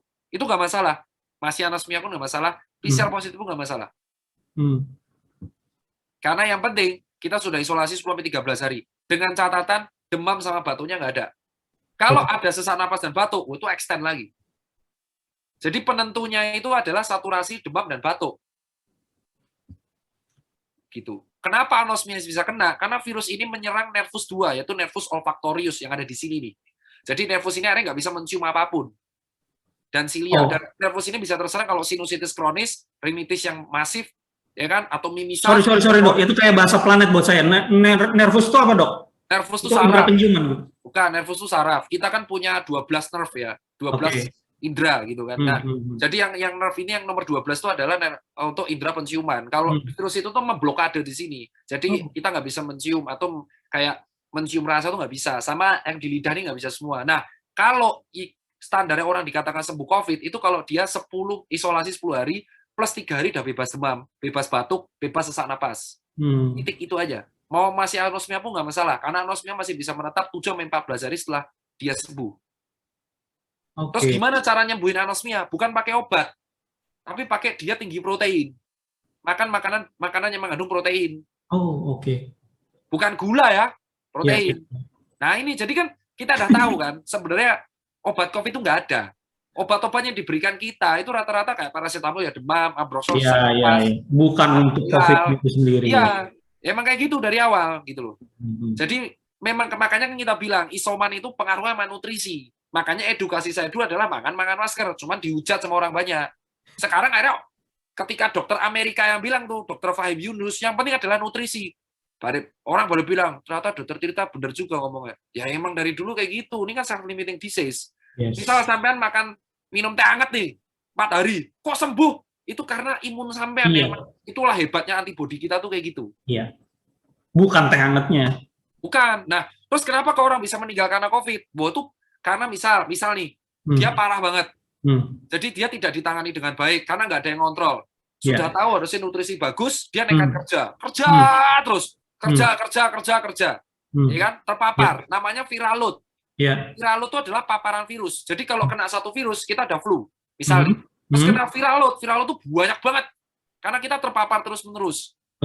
Akhirnya virusnya ngumpul di bagian sini semua. Menyebabkan terjadinya pembengkakan di paru. Jadi isinya cairan semua. Nah, ketika masuk saturasinya udah turun. Udah gitu antri banyak. Kenapa? Kalau udah saturasi turun, berarti dia harus dikasih oksigen. Oksigennya telat masuk. Akhirnya yang terjadi apa? Kematian sel atau jaringan karena kurang oksigen. Akhirnya yang terjadi apa? Meninggal. Dan kalau kita lihat rata-rata orang yang meninggal itu dipengaruhi sama obesitas sama diabetes. Begitu ceritanya. Jadi yang paling berbahaya itu memang gula darah yang tinggi ya terhadap... Iya, memang. Saya akuin, memang. Saya nggak bisa menampik itu. Memang. Ada sangat faktor banyak jurnal mengatakan obesitas dan diabetes itu sangat kental banget terkait sama COVID. Kayak mereka tuh kalau ketemu udah kayak combo maut aja. Bisa langsung hilang. Kenapa? Karena gini, diabetes itu kombonya maut semua loh. Diabetes sama kolesterol. Itu lama. Iya, jadi komplikasi ya. Diabetes kalau kena mata, namanya diabetes retinopati. Dia jadi kekurangan indera penglihatan. Diabetes kena luka, penyembuhannya lama, jadi gangren. Diabetes kena paru, jadi udem. Jadi udem tuh, jadi paru-parunya membengkak. Itu yang terjadi. Makanya COVID-19 ini, kalau kena orang diabetes, itu yang bahaya. COVID kena stroke, wah jelas banget bahaya. Karena Nah, kenapa kok anak muda pada kena semua? Nah, ternyata anak muda dari usia 26, itu rata-rata kan mereka gaya hidupnya kan sekarang ada yang nggak baik. ya, ya. Terjadi pembengkakan jantung pada bagian kiri. Hmm. Nggak hanya kiri sih, kanan juga. Karena kelainan tekanan darah, kelainan jantung, yang membuat akhirnya COVID jadi rusak juga gitu loh. Hmm. Jadi kalau ada orang bilang ada gejala penyakit kronis, COVID ini tuh kayak kalau di mobil, kayak di Dota tuh kayak ultinya gitu loh. Ya, ya, ya, Kayak ya. kalau nggak ada COVID nih orang masih bisa hidup nih. Mungkin Ya, dikasih ya, obat ya. tensi, obat insulin atau metformin, tapi gara-gara COVID jebret langsung kelar semua udah. Iya, iya, iya. Nah, itu tuh yang dikhawatirkan sama kita, dan negara yang lolos karena COVID itu vaskesnya rata-rata bagus-bagus. Nah, kenapa kok Indonesia tuh kayak lingkaran setan? Karena vaskes di Jakarta itu bagus, tapi begitu kita keluar Jakarta itu nggak imbang. Iya, iya, iya, iya. Nah, ini loh yang menyebabkan dari awal kita penanganan COVID itu nggak kelar-kelar. Semua kelas A-nya ada di kota gitu ya, di sono-sononya udah kelas C. Nah, paham kan? Paham tuh. Kalau orang nih yang pakai akal sehat pasti ngerti. Oh, berarti kalau hidup sehat bisa mencegah, bisa banget. Kalaupun kita kena, amit-amit, gejalanya pasti ringan. Iya. Makanya jangan heran ketika ada atlet nih, kena nih, dia paling positif-positif, tapi dia nggak kenapa-kenapa. Karena kuat dia. Iya. Makanya kan kita selalu mengajarkan, kalau masih sehat olahraga, kalau sakit bed rest. Jangan Itu dibalik. kita ajarkan dari awal kan. Iya. Iya. Terus kalau ada riwayat asma, hipertiroid, nih saya kasih tahu. Kalau ada riwayat asma, hipertiroid, asma nggak terkontrol. Jadi kalau nggak pakai obat, dia kambuh. Iya, iya. Asma nggak terkontrol, hipertiroid yang masih harus kontrol, cancer, penyakit alergi atau autoimun, atau alergi obat, sampean harus konsultasi ke dokter-dokter untuk mendapatkan surat rekomendasi. Baru sampean boleh untuk vaksinasi. Oke. Kira-kira yang bakalan jadi pertimbangan apanya, Dok? Jadi kalau kita alergi obat, kalau ada orang alergi satu obat, bisa jadi dia alergi obat yang lain. Nah, vaksin ini kan antigen asing. Dianggapnya asing. Bahaya nanti. Bisa dianggap autoimun. Hipertiroid, autoimun, lupus, atau ada riwayat penyakit-penyakit yang terkait sama imun tubuh, itu harus dapat rekomendasi dari dokter, dia boleh divaksin. Apalagi asma. Asma yang dia kabu-kabuan. Jadi kalau nggak pakai NRM sama nebulizer, dia nggak terkontrol. Itu harus kontrol dulu. Iya, iya, iya. Terus kalau ada yang tanya, Dok, cara bedain flu biasa sama COVID? Gampang. Pilek faktornya. COVID itu jarang banget yang pilek. Maksudnya? Loh, COVID itu jarang banget yang pilek. Influenza itu pilek. Rhinore, keluar cairan dari hidung. Oke. COVID malah nggak pilek? Apa? COVID malah nggak pilek? COVID itu rata-rata, ya bukan nggak semua nggak pilek, tapi rata-rata itu mereka gejala utamanya tuh nyeri telan, batuk, anosmia, dan demam, nyeri sendi. Kalau influenza bersin berkali-kali. Iya, iya, iya. Mirip sama rinitis alergi. Sama dia ingusan gitu. Ya, ingusnya keluar kenceng banget. Sama warnanya dilihat. Kalau ingusnya hijau dia bakteri. Kalau ingusnya jernih dia virus. Nah, kayak gitu tuh cara ngeceknya kayak gitu tuh kalau dokter. Oke. Ini ada yang tanya dari tadi belum jawab. Kalau asam lambung boleh divaksin? Boleh. Tapi dengan catatan asam lambungnya nggak sampai nyebabin bolong. Ada yang namanya gastritis kronis, jadi sampai bolong itu lambung. Bolong ya. Boleh. Cara ngetahuinya gimana? Kalau sampai pernah muntah darah atau berak darah warnanya hitam banget, itu berarti darah membeku. Berarti kemungkinan besar sampai sudah pernah lambung nggak berdarah. Itu nggak boleh. Harus konsul dulu. Tapi kalau cuma penyakit lambung, mual muntah, kadang nyeri, nggak apa-apa. Oke, Dok, ada yang nanya nih soal obat. Avigan dan Fluvir, apakah membantu? Kalau buat gejala berat, ya. Kalau gejala sedang, enggak. Nggak usah ya, jadi ya. Kalau jadi berat aja. Kalau buat gejala ringan, sedang, tanpa gejala, paling benar adalah sampean tidur. Main PS di rumah. 10 hari. Loh, kalau saya nggak ada duit, nutrisi. Telur. Paracetamol. Obat batu hitam. Atau Ambroxol. Selesai. Kalau saya mulai saturasi di bawah 90, oksigen. Oke. Avigan itu gejala berat banget. Iya. Kalau sudah putih semua, nah itu. Dan itu udah di ICU itu. Itu ICU, memang betul. Avigan itu untuk pengobatan di ICU. Oh, jadi kita nggak usah nyimpen itu ya, 2 obat itu ya? Makanya saya tuh nggak tahu isu mana yang nyebarin tuh loh, kayak, Hmm. aduh ya Allah, kayak Sita tuh solusi udah jelas loh, kayak, waduh, gitu loh. Oke, ada satu pertanyaan lagi nih panjang nih. Selamat malam dok, saya mau tanya, apabila saya tidak ada gejala, cek darah normal, cek ronsen normal, tekanan darah normal, denyut nadi normal, kadar oksigen dan suhu normal, normal semua ini. Namun CT-nya rendah dan akhirnya positif. Padahal saya rutin olahraga pagi, kira-kira penyebabnya apa ya dok? Saya juga selalu menjaga kebersihan. Apakah CT memang jadi tolak ukur? Tidak, itu pinter berarti orangnya. Jago dia berarti. Betul jawaban dia. Pertanyaan sekali jawaban. CT itu bukan faktor utama, bos. Kalau saya kena COVID gimana? Virusnya berarti nyangkut di atas, tapi sampean tanpa gejala. Solusinya gimana? Tunggu 5 hari. Kalau 5 hari sampean nggak ada gejala, beres. Oke. Berarti sampean terpapar tapi nggak sampai kena. Berarti karier namanya. Karier itu OTG. Pembawa ya, pembawa. Nah, makanya kalau di luar negeri kita nyebutnya karier. Saya tuh dari dulu kalau di medis nyebutnya karier. Karier itu agen pembawa. Jadi kita nggak kenapa-kenapa, tapi kita bawa tuh virus kemana-mana. Jadi kayak masnya ini, dia nggak kenapa-kenapa, tapi kok positif gitu loh. Tapi dia nggak kenapa-kenapa. Nah, berarti dia mungkin nggak kenapa-kenapa, tapi virusnya aktif di hidungnya atau di nasofaring. Nasofaring itu sini sama sini. Jadi dia mungkin bisa nularin orang. Maka dia harus di rumah dulu, 5 hari paling nggak. 5 hari dia nggak ada gejala, aman. Aman, udah ya, berarti sembuh ya. Terapi uap itu jujur uap 100 derajat Celcius bisa merusak silia. Oh, jadi nggak dianjurkan ya terapi uap itu ya? Nah, sampai kan nggak pilek. Iya, iya. Kalau pilek gurah. Itu kan kayak ngilangin lendir, memperlancar sinus. Daripada terapi uap, mending pakai ini, mencuci hidung, pakai NaCl yang cuci hidung. Itu kan untuk memperlancar aliran sinus, untuk menghidupkan lagi silia. Iya, iya. Kalau buat teman-teman yang pengen tahu cuci hidung kayak apa, cek YouTube. Terapi namanya irigasi nasal. Itu pakai NaCl 0,9, habis itu diirigasi. Tujuannya bukan membunuh COVID, tapi membuat aliran hidung dan sinus itu jadi bagus. Sehingga silia-silia ini bisa terbebas dari bakteri atau virus. Jadi tidak untuk mencegah atau membunuh COVID, tapi membuat silia kita jadi normal aja. Namanya cuci hidung. Oke. Oke, dok. Di YouTube, irigasi nasal namanya. Itu yang rekomendasi dokter THT. Ya. Baik, mungkin saya kasih 2 pertanyaan lagi ya. 2 pertanyaan lagi. Peserta yang sampean lucu-lucu juga ya. Iya, dok. Dari ada yang aware sekali, ada yang nganggap COVID konspirasi. Kalau nganggap COVID konspirasi, ngapain masuk webinar ini coba? Ini mewakili Indonesia loh. Peserta kita bilang, ini aja tulisannya webinar untuk edukasi COVID, tapi masuk, saya pro konspirasi, ya keluar aja udah ngapain?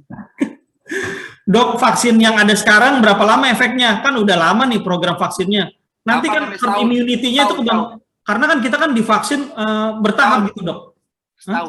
Setahun. Dari penelitian masih setahun. Kita nggak tahu lagi kayak apa nanti ke depannya. Berarti kalau lebih dari setahun ini pembagiannya, herd immunity-nya gagal. Ya iya emang. Ya itu tugas kita protes atas lah. Makanya dokter lantang bersuara ya. Yo kalau misal setahun kelar-kelar, emang kalian bisa, sekarang saya tanya, kalau ini setahun nggak kelar, setahun lagi nih, sampai akhir 2021 nggak kelar, emang semua peserta di sini bisa bertahan dengan bisnisnya? Jangan, dok. Nah makanya kita itu harus nge-push, biar ini cepat kelar. Caranya gimana? Nge-push pemerintah itu, awasi PPKM-nya, awasi bansosnya, ada yang korup laporin, ada yang sikat, klarifikasi, gitu. Oke, lalu kemudian malam dok, ayah ibu saya sekeluarga terpapar COVID sekarang dok. Sudah isolasi 2 minggu lebih tapi masih ada batuk intensitas sedang. Tidak ada demam dan indera perasa pembau normal. Mohon saran obat untuk dikonsumsi agar segera pulih. Ini langsung nih dok. Langsung to the point aja, yang batuk siapa aja. Kalau yang batuk orang tuamu, langsung cek saturasinya. Kalau yang batuk bapakmu dan bapakmu saturasinya masih di atas 92, berarti normal. Solusi satu-satunya adalah kamu tinggal minum OBH atau obat batuk hitam ataupun Ambroxol untuk mengurangi batuk-batuk tersebut. Dan kamu langsung diberikan diet tinggi protein. Jadi makan banyak protein sehingga sel-sel yang rusak bisa kembali lagi. Tapi kalau misalkan batuk-batuk tersebut ketika dicek saturasinya di bawah 92, itu langsung di ronsen. Berarti dirawat di rumah sakit. That's it. Cara ngeceknya gitu doang. Oke. kalau ada ibu hamil kena nih positif, dampaknya pada janin apa dok? Urenek, tenang, Nggak ada ya? relax. Imun ibu hamil tuh di atas rata-rata. Oh, oke. Ibu hamil itu imunnya double, satu dari anaknya, satu dari dia. Oke. Jadi justru ibu hamil itu imunnya kuat. Tahu nggak? Kalau bayi baru lahir kena COVID, apa obatnya? Apa dok? ASI. Oh, Karena dia ada kolostrum, antibody, natural. Tapi hanya berlaku untuk bayi baru lahir dari usia 6 bulan sampai 2 tahun. Kalau bapaknya yang minum nggak guna, marah dia bilang, ih ternyata ASI berguna, jadi bapak-bapak. kemarin ada yang nyari dok, kemarin ada yang nyari ASI. Itu buat bayi baru lahir, Dul. Bayi yang udah ketuaan nggak boleh nih dok ya? Nggak boleh lah. Jelas, clear. Nggak boleh lah. Makanya kemarin Maka sampai anak 2 tahun ya? Bapak harus minum ASI. Nggak gitu, Pak. Pak D, itu buat anak kecil. Nanti berebutan nih bapaknya. Makanya kalau kemarin nih ada ibu-ibu nih bilang, kalau sampean anaknya sakit apapun, nggak hanya COVID, atau pilek, memang salah satu supportnya adalah ASI. Sampai tuh nggak tahu ASI itu ajaib banget kalau buat bayi baru lahir.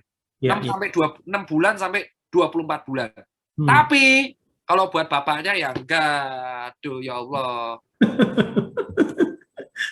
Jadi sebenarnya yang rentan itu antara anak umur 2 tahun sampai umur 12 tahun sekarang ini ya, belum ada. Tepat sekali masih. Itu yang saya maksud. Makanya kalau sekolah pada berantem sekarang. Wali murid yang satu nggak mau anaknya sekolah, wali murid yang satu mau anaknya sekolah. Karena yang rentan itu 2 sampai 12 tahun. Oke. Itu. Kalau sampai anak muda sudah merasa sehat, tinggal pakai masker, cuci tangan, sudah pernah divaksin, sampean mantap. Sampean tinggal nunggu temennya aja. Nah, ini karena Jakarta udah 75%, makanya orang ke Jakarta dibatasin. Sekarang tinggal nunggu Jawa Tengah sama Jawa Timur, sama daerah lain luar Jawa, agar cepat ini selesai. Iya. That's it, bosku. Makanya kalau buat anak muda, kita tuh solusinya dari awal tuh satu. Yang penting tuh jaga diri aja udah. Makanya kalian tuh nongkrong nggak kena, paling kena juga flu. Kenapa? Ya sampai anak 24 tahun, 17 tahun. Gitu. Pulang-pulang ketemu. Ya kalau sampai kayak teman saya nih, pegawai saya 26 tahun ada ternyata obesitas. Dia kena COVID 3 minggu nggak kelar. Obesitas tuh syaratnya apa dok? Dibilang obesitas? Nggak imbang, body mass index. Nanti Google aja body mass index. Jadi perbandingan antara berat badan sama tinggi badan nggak seimbang. Nah kalau obesitas kena COVID itu lama banget sembuhnya. Karena terusnya gula lagi ya. Terus-terusan. Nah itu. Nah ternyata teman saya kan saya ronsen. Ternyata ada pembengkakan jantungnya. Tensinya di atas normal, panik dia. Sejak saat itu dia memutuskan diet, olahraga. Meskipun agak sedikit telat ya. Betul. Makanya COVID itu di Indonesia itu, kalau kena orang kaya, Pak, jujur saya akui, masih bersyukur mereka itu. Karena mereka masih punya nutrisi. COVID ini menjadi masalah kalau yang kena itu orang nggak ada duit.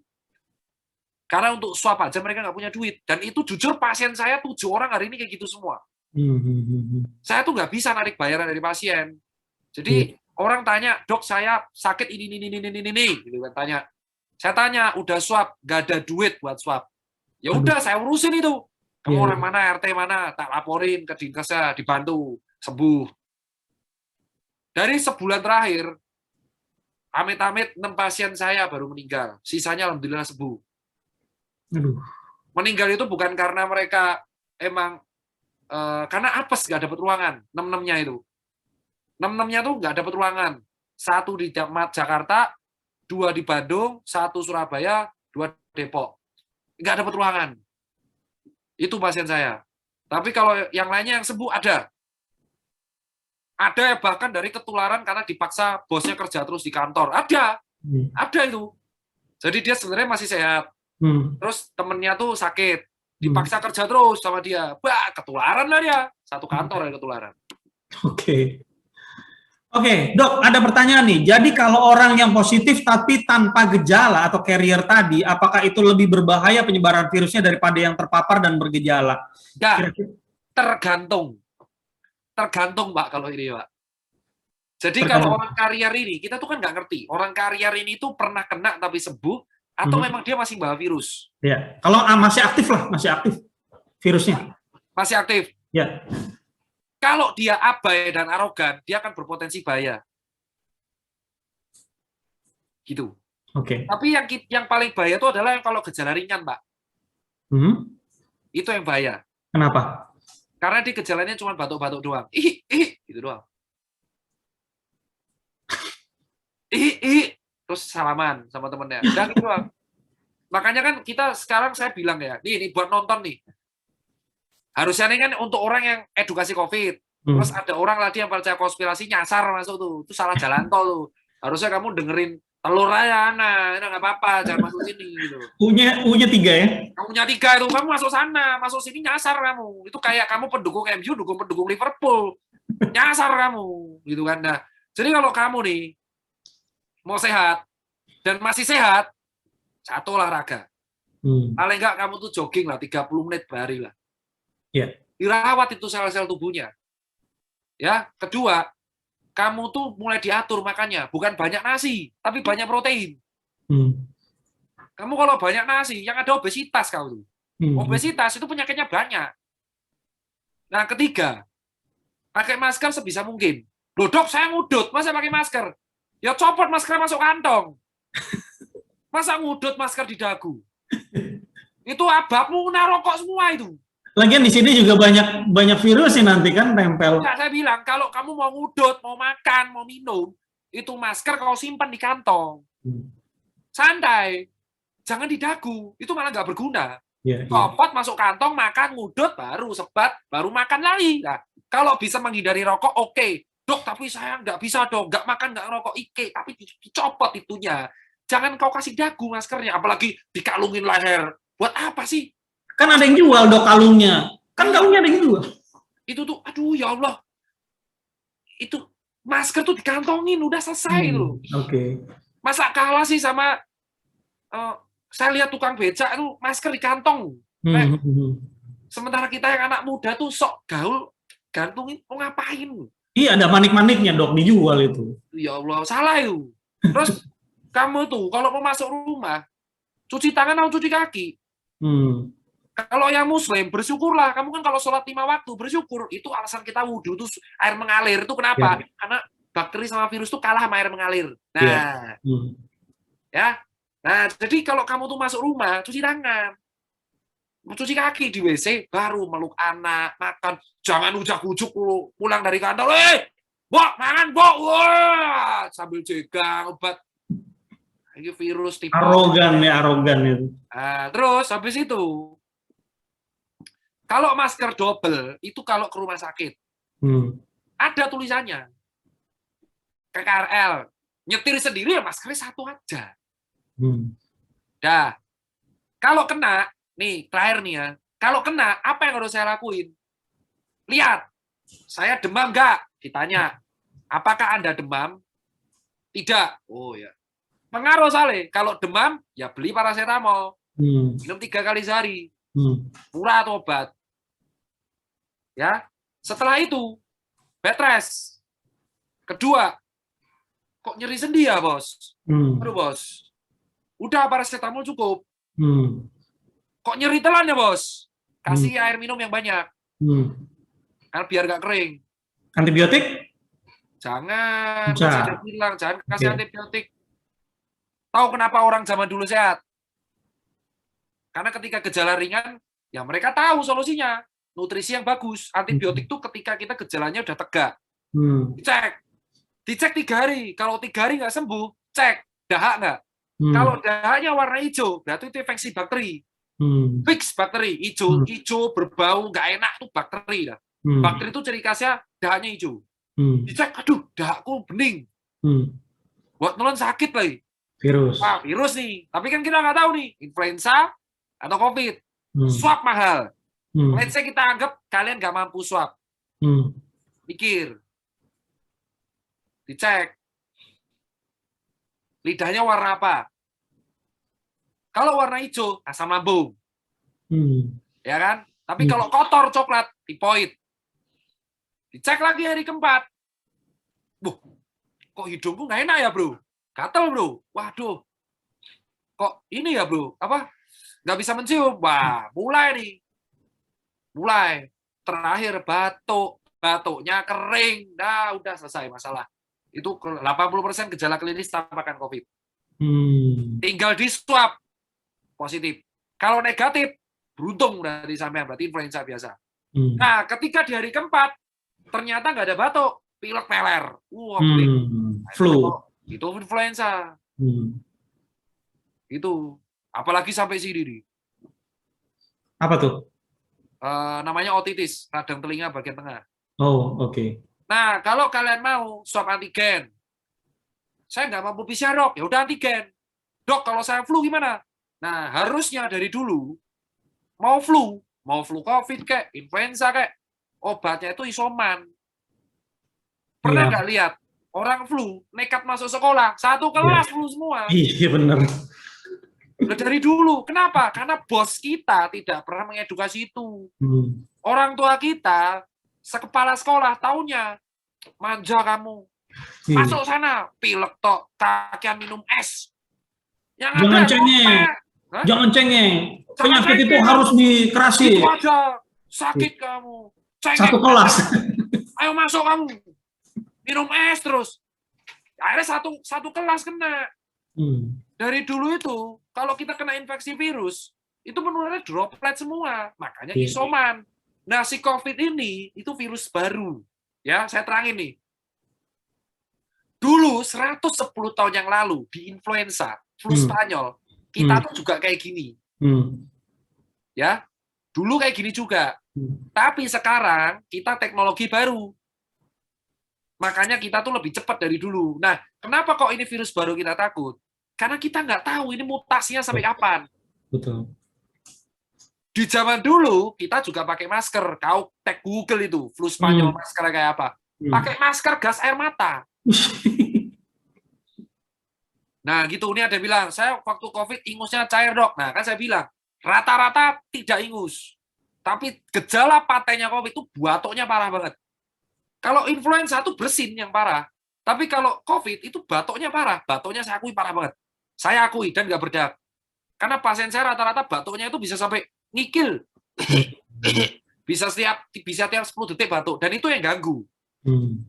Nah, itulah kenapa pentingnya isoman. Jadi ketika isoman, nih orang kan tidur. Diharap. Ya kan? Diharap itu tidur. Dapat nutrisi, dapat air minum, dapat suplemen. Kamu percaya jahe hangat, herbal, silakan. Suplemen, silakan. Kamu percaya temulawak, silakan. Kamu percaya sup bawang, silakan. Saya nggak pernah ngelarang pasien saya. Dok, saya percaya obat Cina. Warepmu, bos. Yang penting, kamu tuh nutrisi cukup dan jangan kebanyakan obat. Kamu pilih yang menurutmu bagus. Selain paracetamol sama Ambroxol.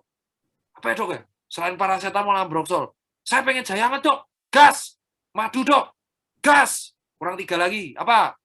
Temulawak, dok. Gas. Liwan tuh, gas.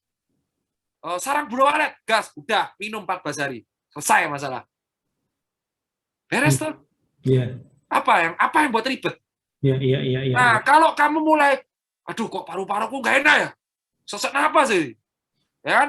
Cek saturasi. Waduh, 80. Ke rumah sakit. Kasih oksigen. Nggak sadar. ICU. Kasih Avigan. Nah. Paham sekarang? Oke, dok, clear. Nah, sekarang makanya saya tanya, apa yang warga panikin itu apa? Ya kan? Iya. Tahu sekarang masalahnya Indonesia itu apa? Karena informasinya banyak, dok. Nah, bukan. Karena dari awal di bulan Maret 2020, tim komunikasinya pemerintah itu buruk. Nggak bisa ngomong dengan baik. Yang satu menteri ngomong, nasi bungkus tuh bisa nyembuhin COVID. Ingat ada yang menteri yang ngomong kayak gitu? Ada yang ngomong kayak gitu. Ada yang ngomong, apa itu COVID? Nggak mungkin masuk Indonesia. Bea cukai aja takut. Ya, ada menteri ngomong. Ya, awal-awal ya. Ada ngomong. Penerbangan dalam negeri ditutup. Luar negeri dibuka. Ada yang itu. Ya, betul. Warganya kesel. PT warganya. Wah, kurang ajar. Aku udah PPKM. Pejabatnya dewaton. Nah, terjadilah denial. Kekecewaan terhadap pemerintah ini nyatu sama ketidakpercayaan masyarakat sama COVID. Iya. Jadi satu. Ini bingung. Hmm. Ekonominya nggak jalan, kopinya nggak kelar. Hmm. Ya kan? Ya, Baru perbaikin tahun ini. betul. Ketika Singapura sudah bisa mulai bagus, Hmm. Malaysia udah mulai bagus, Inggris sudah mulai Euro, kita Liga Euronya 1 udah aja jalan, belum betul. mulai. Betul. Nah, ini ceritanya secara panjang nih. Jadi biar teman-teman yang nonton di sini ngerti. Di semua negara itu ada konspirasi. Ada orang Suaranya percaya. hilang, Dok. Ada, Bos. Tapi kenapa COVID-nya kelar? Karena di sana tim komunikasinya kompak dan ngerti solusinya itu apa. Kalau kita lihat di Jepang, vitamin D3 1000 IU, bagus, nah sekali sehari. Tapi jangan kau minum 10 tablet juga, mati ginjal kau itu. Ya, sesuatu yang berlebihan itu nggak baik. Betul. Kita tahu di Jepang, ya, saya kasih tahu nih, PPKM di Jepang itu warganya digaji. Teman saya mahasiswa S2 di sana. Itu konsep lockdown kan? Konsep lockdown kan? Dikasih 12 juta teman saya itu. S2 di sana. S2 di Kobe University. 12 juta, Bos. Sebulan. Bayangin. Beda sama kita. Iya. Wajar nggak kalau kita marah ada orang korup bansos? Wajar, Bos. Karena memang itu kuncinya. Orang PPKM yang nggak ada duit hidupin. Jadi kau nggak perlu keluar kerja. Biar yang di luar urusan kita. Nah, kita ini tengah-tengah. Makanya saya dari dulu tuh keluar-keluar. Dibilang sotoy. Bukan sotoy, Bapak Ibu pejabat yang terhormat. Karena solusi di semua negara tuh kayak gitu, Bapak. Akhirnya pejabatnya ngomong, Dokter Tirta, kami itu nggak ada duit. Ya udah ngomong dari awal kalau nggak ada duit. Simple. Maka selesainya lama. Itu. Nah, sekarang kondisi negara kita nih, repot. Udah. Masyarakat yang sudah kecewa pemerintah, jadi satu sama masyarakat yang nggak percaya sama COVID. Ini gerbangnya panas, Pak. Iya. Sekali pemantik aja, repot. Nah, yang satu masih percaya sama COVID, dan masih percaya sama pemerintah. Jadi polarisasi. Makanya nggak selesai negara kita itu. Makanya kalau buat yang nonton, kalau sudah dengar ini, udah tahu masalahnya di mana, tahu kan masalahnya di mana, udah itu aja. Yes. Jadi kalau kamu beli obat, salah itu. Beli apa yang menurutmu keyakinanmu aja udah. Iya. Memang kayu putih bukan obat COVID, memang nggak ada obat COVID, memang belum ditemukan. Kayu putih apalah nggak ada. Tapi selama itu bisa membuatmu nyaman, just do it, Bos. Itu saya kalau sama pasien. Yes. Saya nyamannya dikerokin, Dok. Lakuin. Orang peneliti asing aja bingung kenapa orang di Indonesia dikerokin sembuh. Ternyata ada penelitiannya. Dari Cina, ada jurnalnya. Orang dikerokin itu meningkatkan vasodilatasi sehingga mempercepat proses penyembuhan. Baru ada 4 tahun lalu. Tapi kita dikerokin udah ratusan tahun lalu. Iya. Lu bayangin tuh. Penelitian mengenai kerokan aja 4 tahun. Makanya saya bilang, kalau kamu yakin kerokan, nggak apa-apa. Kamu yakin kayak putih itu kerokan, oles di leher, nggak apa-apa. Yang penting jangan bilang ini obat COVID.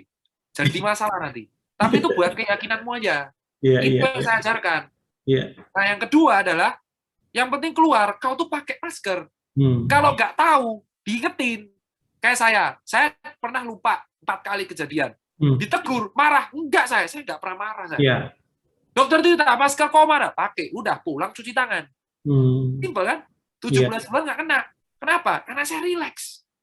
Kecuali nggak ada duit. Pusing saya kalau nggak ada duit. Beda lagi urusannya.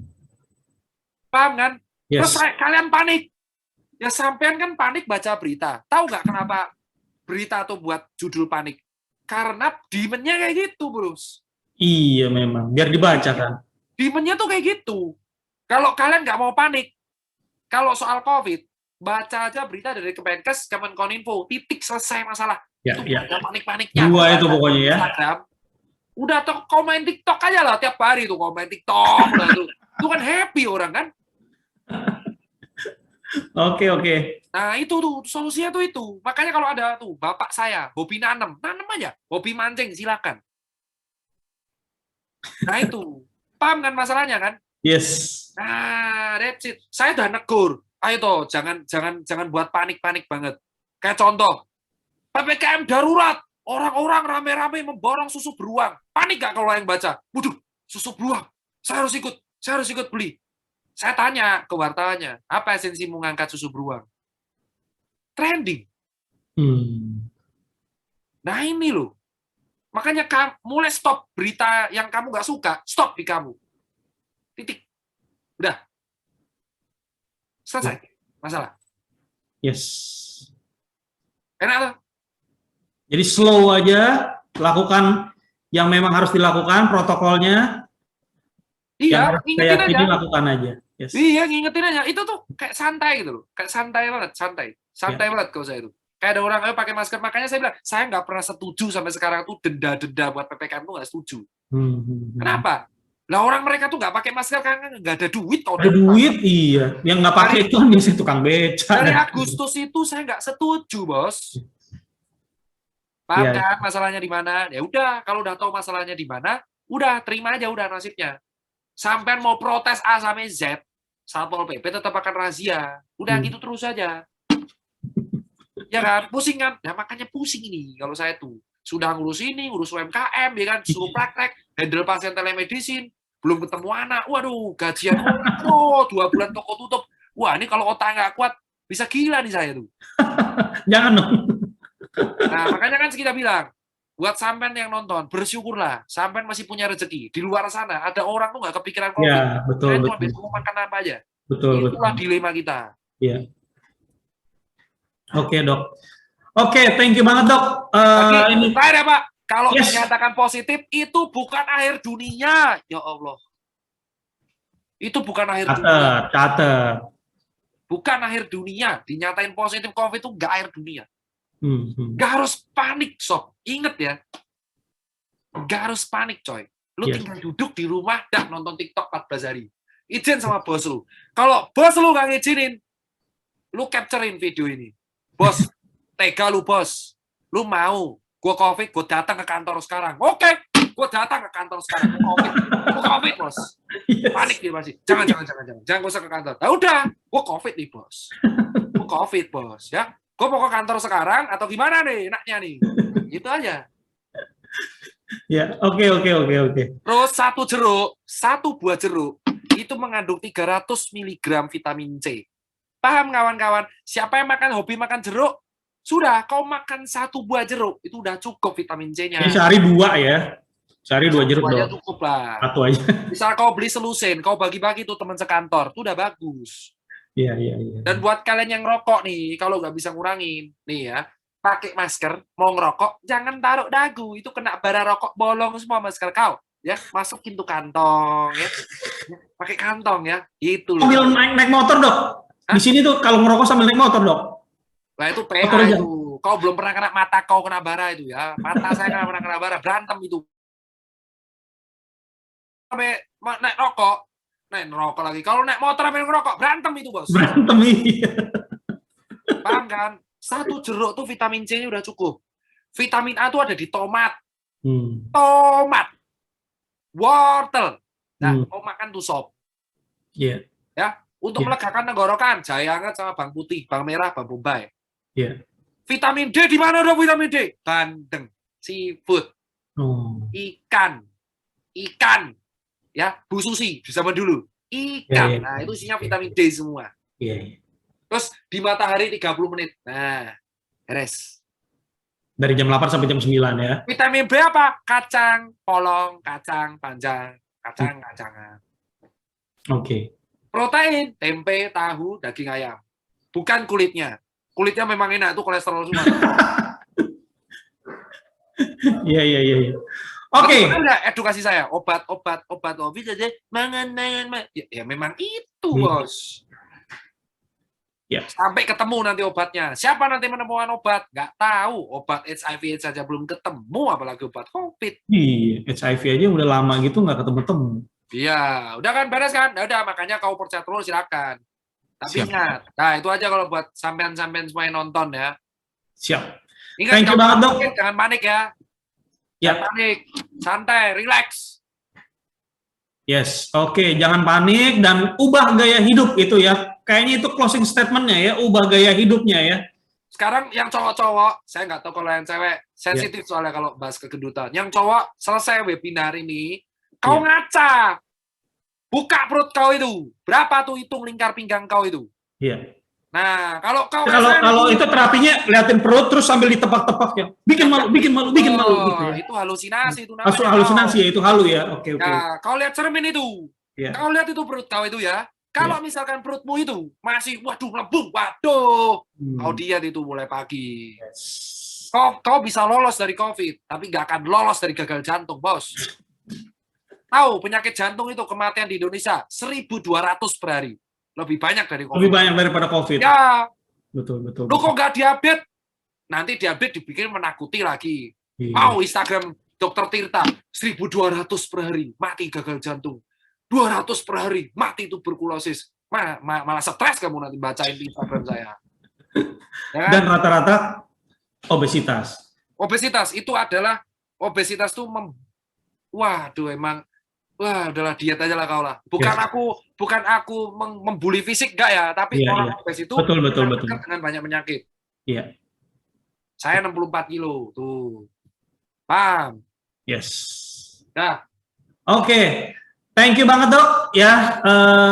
Udah jam 10:30 malam di Papua sana ya. Thank you banget, ini ilmunya pasti jadi insight. Ya. It's okay, nggak apa-apa, kita dengerin dari rumah semuanya pasti. Ya, thank you banget dokter, sehat-sehat terus ya, jaga kesehatan dokter juga, dan kita semuanya yang udah dengar tadi, ingat gaya hidup dirubah dan kemudian juga santai aja, slow ya, jangan relax. Kalau nggak ada duit boleh keluar-keluar, emang wajar sih, wajar. Aku juga kalau nggak ada duit marah juga pak. Betul. Dokter aja bisa gitu, apalagi istri kita di rumah, wah itu tambah jadi banteng dok. Nah itu yang bikin kau nggak akan bisa pulang pak kalau kau nggak akan bisa pulang, bener dok. Mau ngepet juga susah, iya. Bener dok, itu lebih menakutkan daripada COVID-nya. Pak, itu menakutkan bro. Betul. Oke, thank you semuanya, thank you dokter, ya thank you timnya dokter Tirta juga, ya sehat selalu, kita ketemu lagi, semoga terus dok melayani Indonesia dengan vlog-vlognya yang luar biasa. Iyalah, saya pengen jangan kasih kendor. Iya. Ini jangan panik kok, kalau nonton webinar ini masih panik, gagal saya, merasa gagal. Betul, jangan panik. Ya, memang ada beda stylenya. Kalau liatin dokter Ninggar kan kita luluh lantak gitu ya kelihatan. Saya relax. Saya tuh udah bilang sama dokter nih, udahlah dok, slow dikit lah, ya kan. Kalau saya tuh nggak muat panik, kenapa? Karena ya panik nggak mau ubah masalah. Yes. Nah, sana beli jeruk sana yang banyak tuh. Sebelum naik harga di pasar. Betul. Oke. Ini gara-gara dokter Nita, harga jeruk jadi meningkat 100%. Endorse. Sampret tuh, gila tuh. Oke dok, semangat terus. Thank you ya. Yuk. Thank you. Ada ada kolom absensi juga di situ, silakan diklik dan diisi. Thank you dok. Ya, tim LND dan semuanya, thank you semuanya. Saya mohon pamit. Thank you dok. Thank you. Terima kasih. Thank you dok. Thank you. Thank you. Terima kasih dok. Thank you. Terima kasih semua. Terima kasih. Terima kasih dok.